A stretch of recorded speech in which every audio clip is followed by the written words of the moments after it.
Welcome to Joy in Our Town. I'm your host, Angie McGregor, and we're going to talk about seniors today. And to help us do that, I have Jamie Gavlenski in the studio, and she is with Catholic Charities. Thank you for joining us. It's a pleasure to be here. Thank you.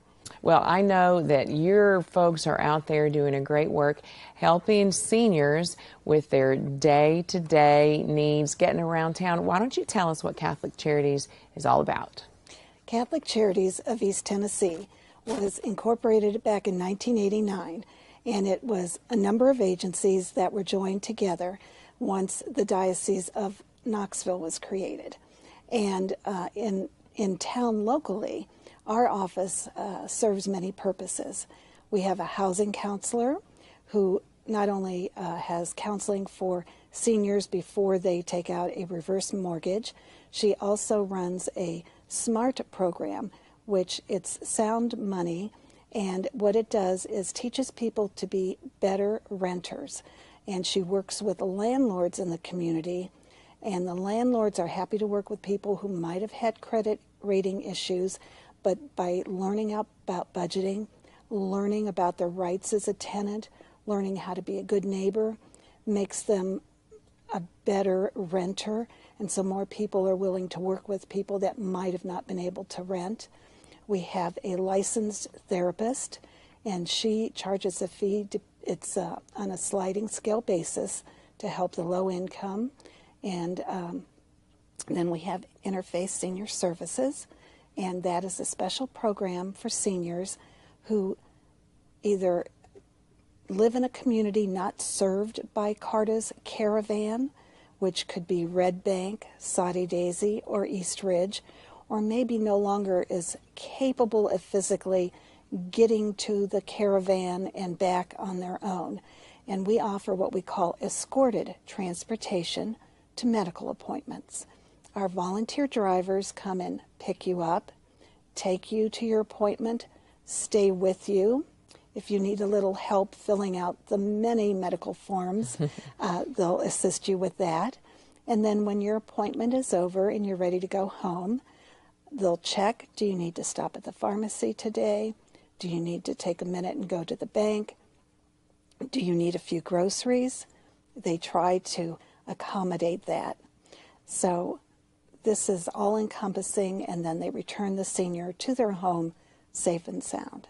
Wow, what a wonderful ministry to these folks who need a helping hand.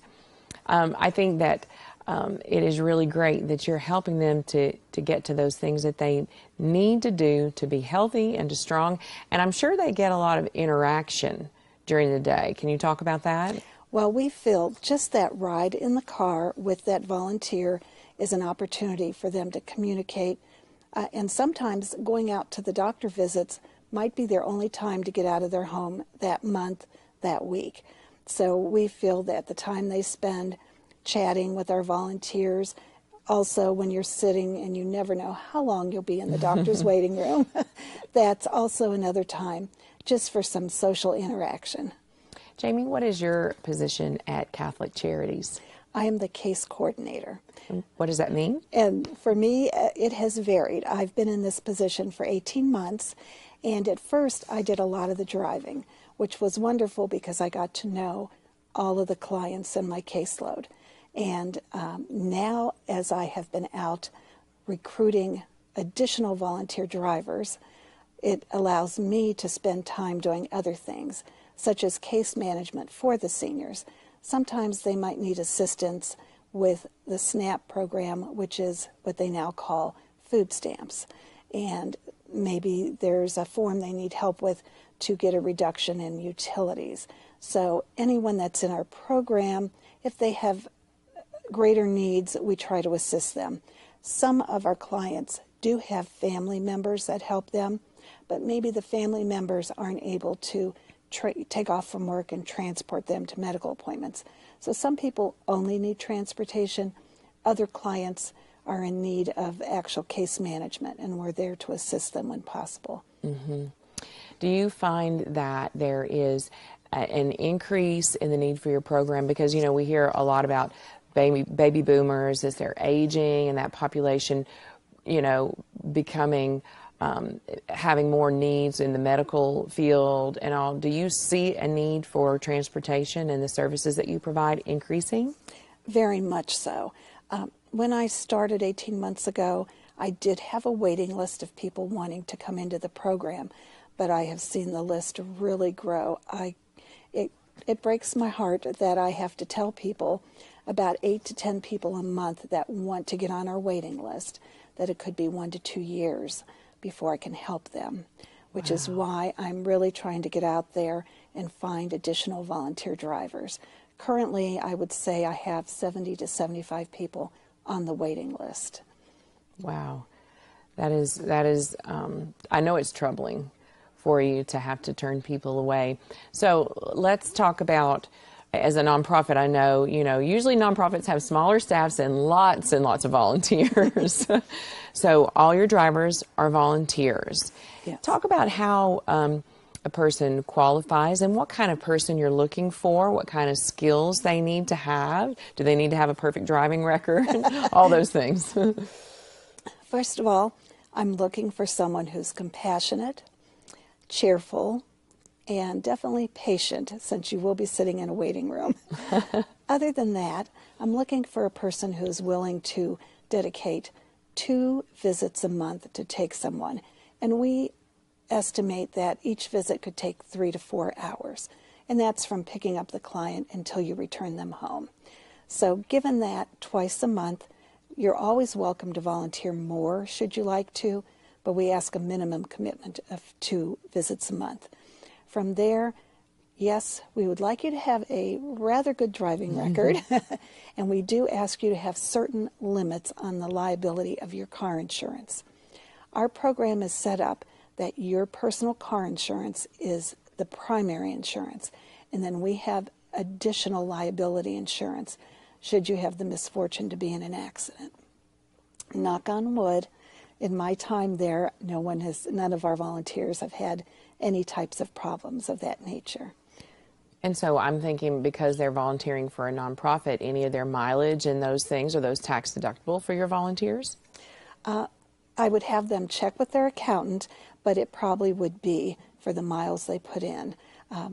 And each volunteer is driving their own vehicle and supplying their own gas.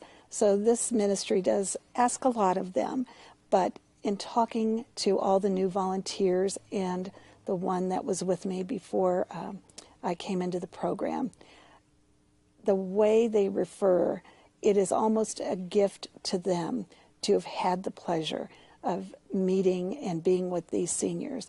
It is very rewarding just to get the feedback from the current volunteers of how they enjoy what they're doing.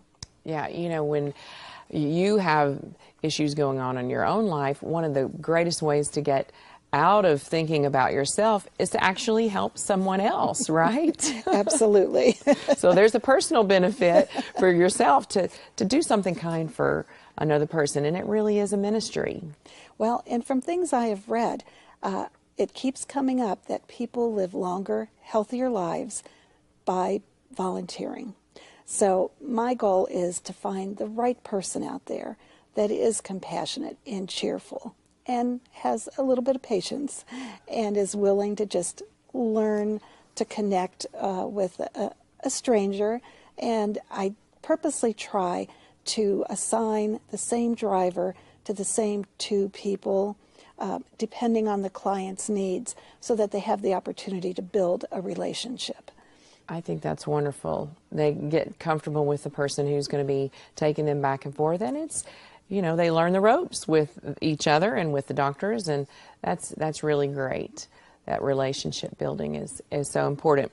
Are there any areas where transportation is not available? I know you said you want to work with areas that they can't reach the public transportation. Car to Caravan is a wonderful resource for many in the community, but Red Bank, Soddy Daisy, and East Ridge are not set up to use them. And therefore, it is a big hardship right now for the seniors living in those communities. And that's where a lot of my greatest need is.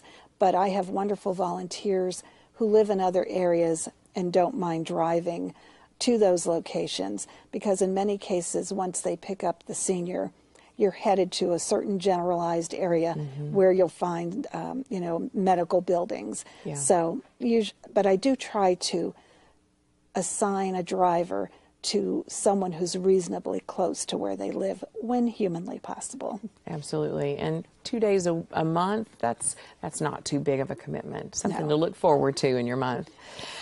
Do you have any annual events that, help raise awareness about what you do through Catholic Charities? Yes, every early spring we have our annual Catholic Charities dinner here in Chattanooga.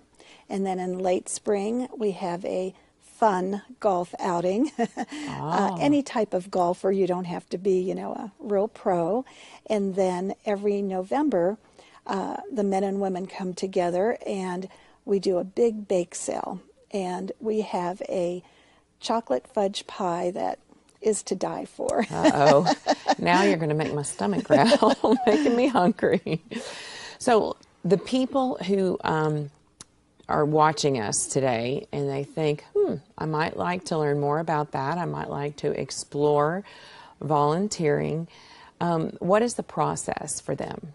To become a volunteer driver, you can contact me at my office. My direct line is 423-826-0667. Do you have a website that they can reach you, or an email? Both. They can read about us at, it is Catholic Charities of East Tennessee, and that would be CCETN.org. And under Housing and Outreach, they can look for Interfaith Senior Services, or they can contact me by email, Jamie, J-A, M as in Michael, I-E-G, at CCETN.org. And either way, I will get back with you. You fill out an application, and we do a background check, and we do a driver's background check, and we ask you to attend a class, and then I do a full orientation, including being your backseat driver the very first time you go on the road, and then we go from there. If you're comfortable and ready to go on your own, you do. If you want me to do another ride along, I'm happy to, but we make sure you're very comfortable. And the way our program works, my seniors give me a minimum of 2 weeks' notice, and then I give you 2 weeks' notice as to when your next appointment would be. That's great. That is great. Well, Jamie, you're doing a great work at Catholic Charities. Thank you for spending some time with us today to let us know about all the great things that you're doing. Thank you very much.